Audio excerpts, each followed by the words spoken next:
Nominees. President Buhari canvasses more role for women on development at Aswan Forum in Egypt. Plus, Information and Culture Minister reiterates federal government's commitment to drive tourism sector through community museums.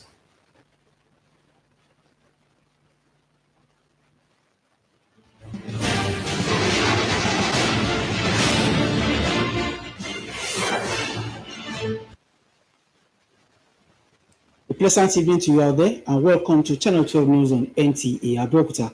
My name is Nta. Many thanks for joining us. In furtherance of his administration's respect and high regard for the women folk, President Muhammadu Buhari participated at a special session devoted to advancing the contributions of women to peace, security, and development. State House correspondent Adamu Sambo reports that the session is part of the Aswan Forum for Sustainable Peace, Security, and Development in Africa, holding in the Arab Republic of Egypt.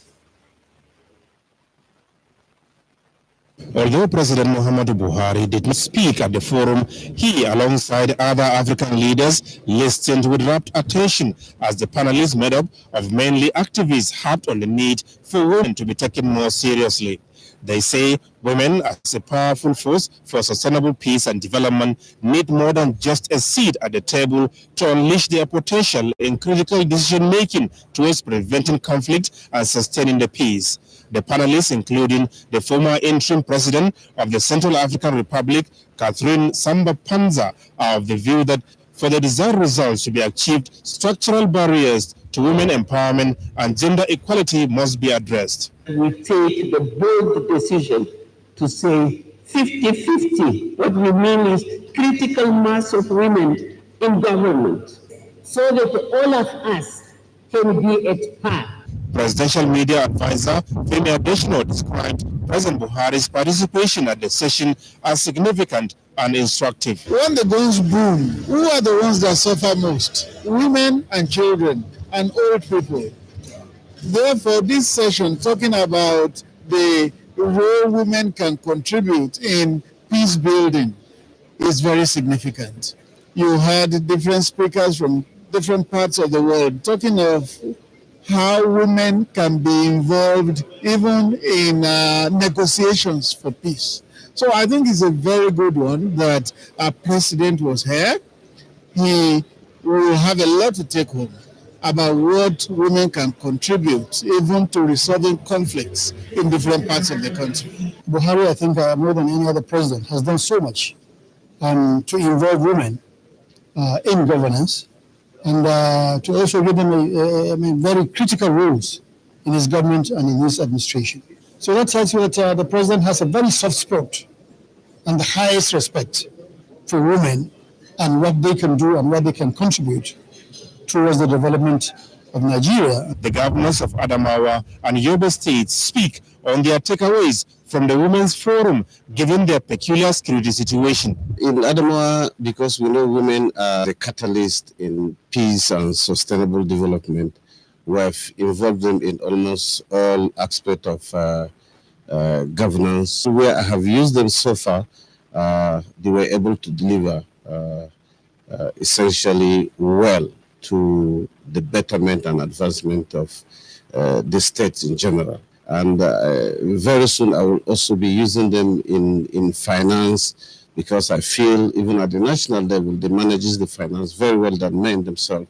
So I think it is high time that we start using our women in most aspects of life. Peace is prerequisite to development, and at the same time, inclusivity is very, very important, especially at this critical time.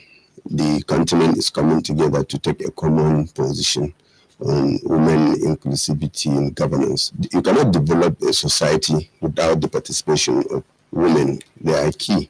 So as such, women empowerment is very critical to development at any level. How will you rate the performance of those you have engaged so far in the governance of the state? Well, they are doing very well. They are doing very well, and we have identified their area of specialization, and they are doing very well, very, very well. President Buhari's engagements in Aswan, Egypt continue. From Aswan, Adamu Sambo, NTA News. Meanwhile, Nigeria and the Arab Republic of Egypt have pledged to collaborate more effectively towards eradicating the menace of terrorism and insurgency, not only in the North and West African sub-regions, but across the continent. This came to light at a bilateral engagement between President Muhammadu Buhari and his Egyptian counterpart, Abdel Fattah el-Sisi, on the margins of the Aswan Forum on Sustainable Peace and Development in Africa. SECA's correspondent Adam Sambo again completes the report. At the high-level engagement held behind closed doors, President Muhammadu Buhari said although West African countries are already in close cooperation towards combating terrorism through the multinational joint task force, since the menace is now a worldwide phenomenon, more collaborative efforts are needed towards finding lasting solutions. President el-Sisi, who briefed the Nigerian leader on efforts of his government to counter terrorism, particularly on the Sinai and the borders with Libya, reiterated his willingness to synergize with the Nigerian government on all fronts towards conquering what he called the evil of terrorism. As far as we're concerned, we're talking about security in our sub-region, and the desire and the commitment of the Egyptian government to join forces with us to ensure that we address these matters squarely, especially the insurgency that Nigeria and other countries in the Sahel are going through. Egypt has indicated, of course, that it's ready and willing to collaborate with us and other countries in the region to collectively fight this menace. President el-Sisi conveyed his appreciation to President Muhammadu Buhari for not only honoring his invitation to participate in the Aswan Forum, but also his leadership qualities. The Egyptian leader pledged to deepen cooperation and partnership with Nigeria in all areas of common interest. Especially the areas of the Joint Commission, and not only activating it, but taking it to a much higher level. That is to ensure that we cooperate in a lot more areas than we already do now, especially talking about agriculture, science and infrastructure, industrialization, investments, and the rest of them. The Egyptian leader, President Abdel Fattah el-Sisi, used the opportunity to formally invite President Muhammadu Buhari to the opening of the new capital, as well as Grand International Museum of the Arab Republic of Egypt in October 2020. From Aswan, Egypt, Adamu Sambu, NTA News. Many thanks, Adamu. And back home in the country, the Senate has passed through second reading the 2020 statutory budget of the Federal Capital Territory Administration of 232.8 billion naira. Comfort Amudu completes the package. The budget transmitted to the Senate by President Muhammadu Buhari Wednesday this week allocated 121.9 billion to capital projects, 53.8 billion for personnel, while overhead cost is 57 billion. The sum of 33 billion is to be spent on the decongestion of the FCT city center. Now, they also passed through second reading of the National Health Insurance Scheme Act repeal and reenactment of National Health Insurance Commission Bill. And still staying with the legislature, the House of Representatives is seeking to alter the Constitution in order to make justiciable the fundamental right of accessing free basic education. Comfort Amudu again completes the report. The lawmakers were debating the general principles of the bill sponsored by the Speaker Femi Gbajabiamila, noted the benefits of the bill to citizens and passed it for second reading. Also passed for second reading is the 2020 statutory budget proposal of the Federal Capital Territory. Meanwhile, the House has resorted to investigate allegations of corrupt practices in the insurance sector perpetrated by public officials. And back in Ogun State, the Ogun State House of Assembly has acknowledged receipt of a list of 18 nominees for commissioner from the state governor, Prince Dr. Abiodun, for screening and confirmation. The Speaker, Right Honorable Olakunle Oluomo, read the governor's letter dated 11th December 2019, containing the names at plenary in Abeokuta. The nominees, according to a statement by the Director of Information, Ogun State House of Assembly, Jamiu Lawal, are Honorable Morufu Afolabi Afuakwe, Oludotun Taiwo, Daniel Amzat, Fumi Efuakwe, Dr. Kehinde Oluwadare, Barrister Femi Ogunbanwo, and Jagmolu Jamiu Akunde Omone. Others are Honorable Tony Taiwo, Honorable Tunji Akinosi, Ade Adesoya, Dr. Adeola Odedino, Professor Sidi Osho, Dapo Okubadejo, Dr. Tomi Koka, Honorable Abedun Abudu Balogun, Bolahon Adeniran, Tunji Odulani, and Laulu Olabinton. The Speaker called on all the nominees to appear before the House on Monday, 16th December 2019 for screening with 30 copies each of their curriculum vitae and other relevant credentials. Information and Culture Minister Lai Mohammed says the federal government is involving local communities in driving the tourism sector through the establishment of community museums. The minister announced this at the ministerial high-level segment of the ongoing 4th UNWTO UNESCO World Conference on Tourism and Culture holding in Kyoto, Japan. Anthony Fossey reports. In terms of marrying tourism with culture and involving the local community. So I wonder if you could give me an example. Advancing reasons for the federal government's decision to take tourism to the local communities, Lai Mohammed said it is the only way the rightful owners of the arts and crafts on display at museums in the cities can translate to economic gains to the rightful owners using the Berlin Notes experience, as is the case in Nigeria. When tourists come, they stay in Lagos, they stay in Abuja, they stay in Kano. And it is the economy of Lagos, Abuja, and Kano that actually benefit from the tourist spending. So what the government did was to try and shift the focus. And this time around, we encourage palace and community museums so that tourists can go to the nooks and corners of Nigeria and actually savor the monuments, savor the artifacts, savor our cuisine, savor our cultural tourism, and the money spent there remains in the community.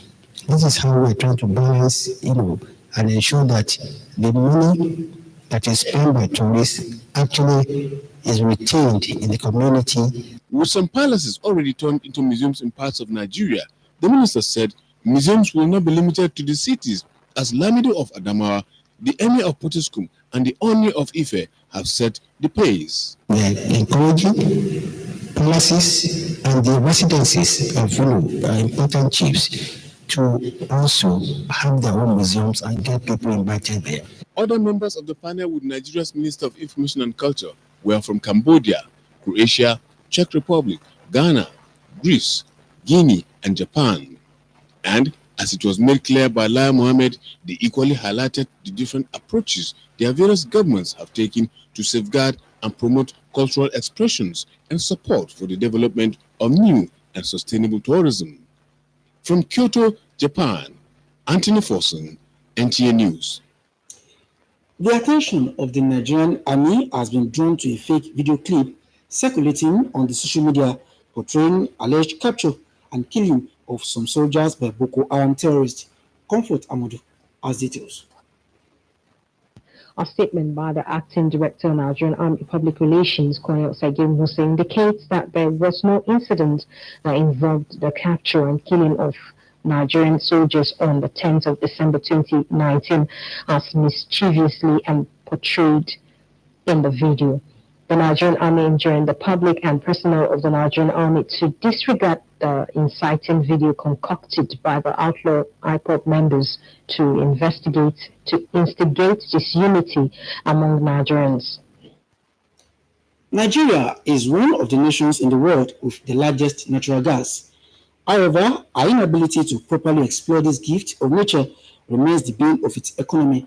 Lekun Agbonde in this report takes a look at economic potentials inherent in natural gas. His report. They are artificially created by wrong perception Ignorance due to inadequate sensitization and awareness are still the major factors militating against total switch over to the usage of liquefied natural gas in Nigeria. Modinat Oluodo, a food vendor, while Kazim Olagoke, a car owner, and Sulaiman Wahab, a commercial driver, like many other domestic and commercial operators, are still wallowing in the struggle of using firewood, diesel, petrol, and kerosene as sources of energy. Perhaps they definitely are unaware of the implications in terms of economic cost and the impacts on the atmosphere.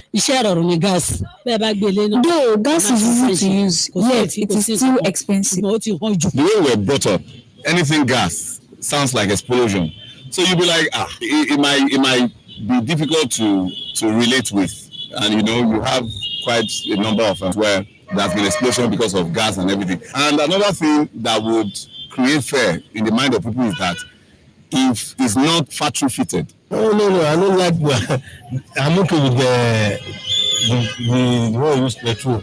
So that gas, because when it gets fault, I don't know if it's inside that. Energy experts are now taking the campaign to the next level by making concerted efforts to educate, inform and sensitize Nigerians on the advantage and opportunities inherent in domestic and industrial application of natural gas. We use natural gas, it's cleaner, it's all part of the Sustainable Development Program, and it's also, reducing carbon emission, it's making our environment cleaner, our health, it's improving our health. There are so many advantages in ensuring that, yes, we switch on to gas instead of all the polluting fossil fuels. Some of the vehicles we're using are already running on compressed natural gas.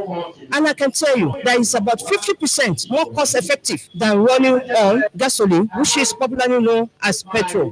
Have a stove until you put it on and it grind. It won't cause fire now. You understand? So it is a controlled process.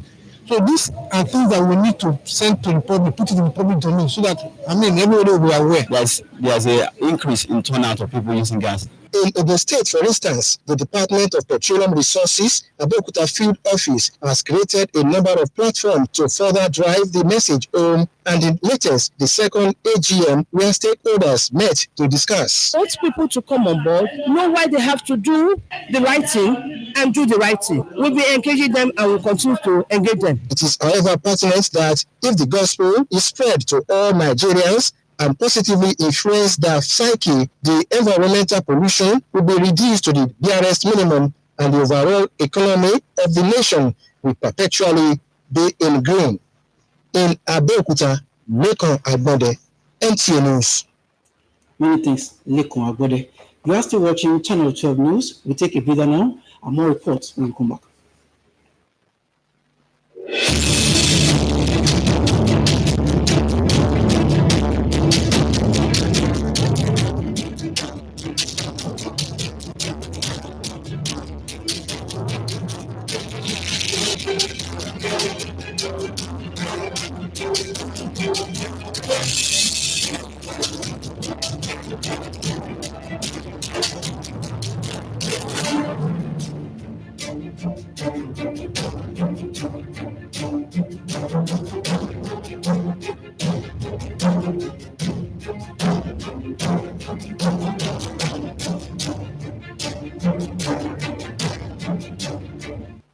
Thanks for staying tuned. Channel 12 News continues. The increase in the number of election litigation in Nigeria has been linked to the number of political parties and corruption. This was the submission of guests on NTA program Good Morning Nigeria while discussing the cost of election litigation in Nigeria. Alita Okpanachi reports. Corruption has been identified as the root cause of increasing number of election litigations in Nigeria. As many politicians see public office as a do-or-die affair. Though guests on Good Morning Nigeria insist the cost of election litigation is not a tea party, they agree that litigation is more favorable than violence. Number of political parties, increased number of political parties, increased awareness has led to this, and increased contestation for power amongst aspirants, amongst party members, has also, I think, led to this exponential growth in terms of the number of litigations that we see. The problem is not law or the absence of law. The problem is this culture of impunity. So I'm saying that the kind of impunity that we have in the system is becoming intolerable. It's not because the law books are not there to take charge of this infraction.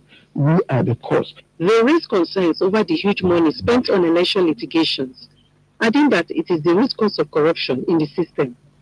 The only alternative to revolution is law. Law can be used to change culture. Law can be used to change behavior. And that's why civilized societies rely on law, not on violence, not on revolution. Even after a revolution, you have to judge all. You have to sit down and talk. It is better for them to have their rights determined in a court of law rather than taking the law into their hands. And that is good for us. That means we are advancing politically. We are getting more civilized and more tolerant. They also call for a review of the electoral law to help reduce the cost of election petition litigation in the country. In Abuja, Alika Opanachi, Arua, NT News.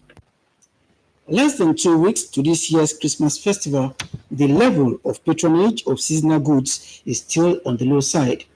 Akim Jr., who went on a survey to major markets in Abeokuta metropolis, reports that both traders and customers blame the situation on the harsh economy. On the harsh economy. His report is here presented. It is a common tradition for private homes and corporate buildings to wear new look during Yuletides.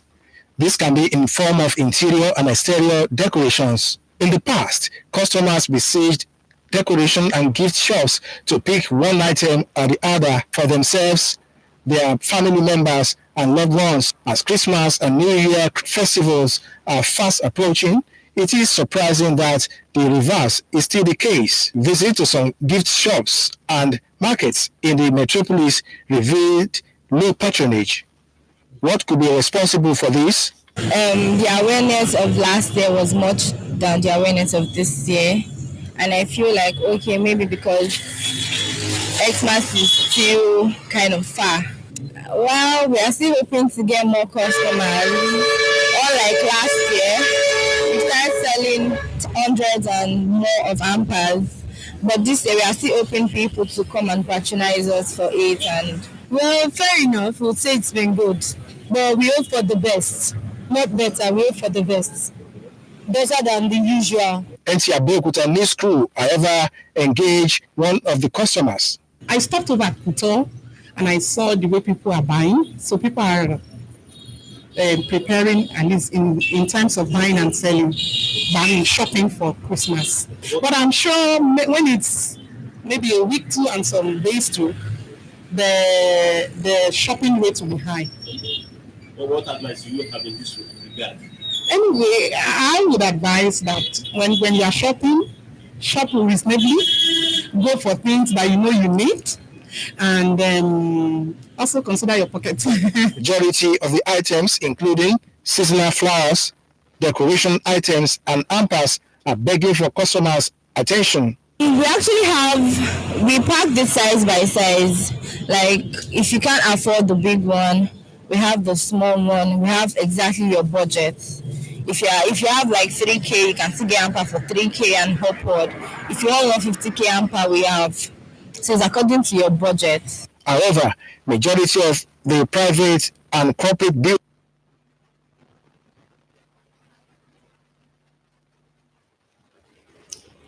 It was an evening of merrymaking, devoid of the usual stern military culture, as officers and men of the Federal Safety Corps, Ogun State Command, gathered with families and friends for the 2019 end-of-the-year party. Mohammed Adeboale reports that the event also gave personnel the opportunity to give thanks to God for a successful and purposeful year. His report.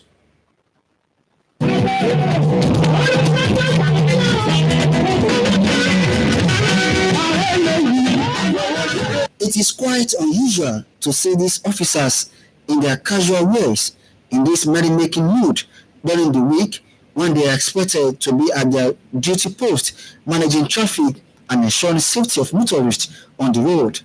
But all work and no play, they say, makes Jack a dull boy. Officers and men of the Ogun State Sector Command FRSC RS 2.2 are obviously aware of this fact as they took out time to unwind.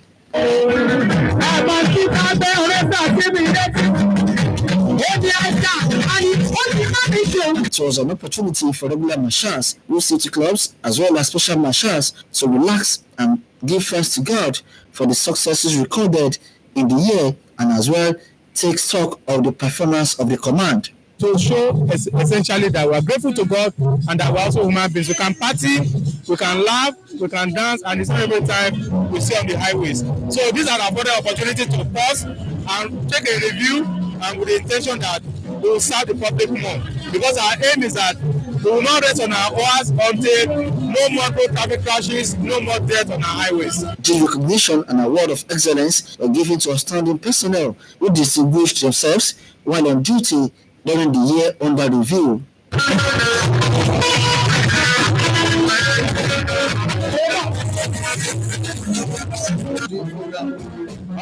I'm so happy. I thank God that God recognized my performance. Because in our work, the recommendation for the good work is for good work. And I promise to properly. Turning attention to sports now. Football enthusiasts have advocated the involvement of private organizations in form of sponsorship of Nigeria's Professional Football League to make it more attractive to football lovers in the country. A cross-section of football lovers who bemoaned the poor organization of the local league pointed out that private sector participation will raise the standard of local league in Nigeria. To some African league.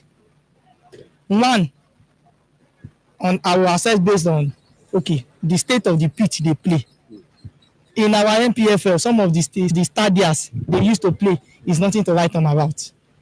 And sometimes, when it comes to welfare of players, even our NPFL is doing something wrong. Times with that number of icing buses of teams traveling. Even Gateway, our own Gateway United here, we will be going to somewhere like Kaduna State and we have to go through bus. That's stressful. I don't think we have a league in Nigeria. Because when you want to compare Nigerian league with other nations, you realize that what we have in Nigeria is just competition among clubs. How do you rate Nigerian league in terms of the pitch they play?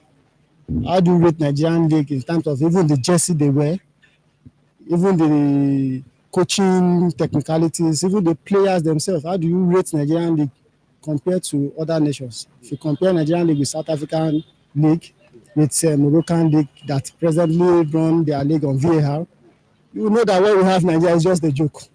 When we are ready to play league in the sense of league, corporate bodies will scramble to support and to sponsor the league. Government will also support the league because they know that it's a very veritable venture to curb crimes and to unite the nation. There's need for us to put a proper organization of the team in place. We need to put proper administration in place. We need to pump money into our league to make it attractive for all the players that are going elsewhere to play. Imagine a footballer collecting close to 40,000 as a monthly salary, where others overseas are collecting millions of naira per week, not even per month. They are collecting their money per week. We need corporate rebranding of our league in the sense that. And still talking sports, Nigeria has intensified preparations for 2020 Powerlifting World Cup in Abuja. Ayodeji Makinde tells us more on Sports Update.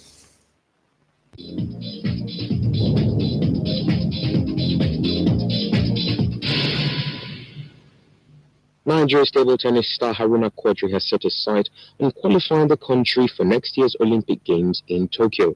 Haruna, who was eliminated in the second round of the recently concluded IWTF World Cup in China, finished the year as number 1 ranked player on the continent of Africa. The Portuguese-based star said he must recover from his injury quickly in order to fight for a place in next year's Tokyo Olympics. Meanwhile, British heavyweight Dylan White has been formally reinstated as the mandatory challenger for Deontay Wilder's World Boxing Council World Heavyweight title. It comes after White had a doping violation charge dropped. In June, he had provided a sample that contained traces of a banned steroid. but UK anti-doping has withdrawn the charge as the levels were very low. In football, Super Eagles forward Emmanuel Dennis grabbed an assist as Club Brugge fell to a 3-1 home defeat to Real Madrid in their UEFA Champions League Group A clash at the J. Bradel Stadium. Real Madrid took the lead through Brazilian forward Rodrigo in the 53rd minute. The home team, however, equalized 2 minutes later with Dennis setting up Hans Veniken for the goal. The Visitors, however, scored 2 goals in the second half through Vinicius Jr. and Luka Modric to win the game. Brugge will now feature in the UEFA Europa League after they finished third in the group. In other results, PSG defeated Galatasaray 5-0, Bayern Munich defeated Tottenham 3-1, Manchester City defeated GNK Dinamo Zagreb 4-1.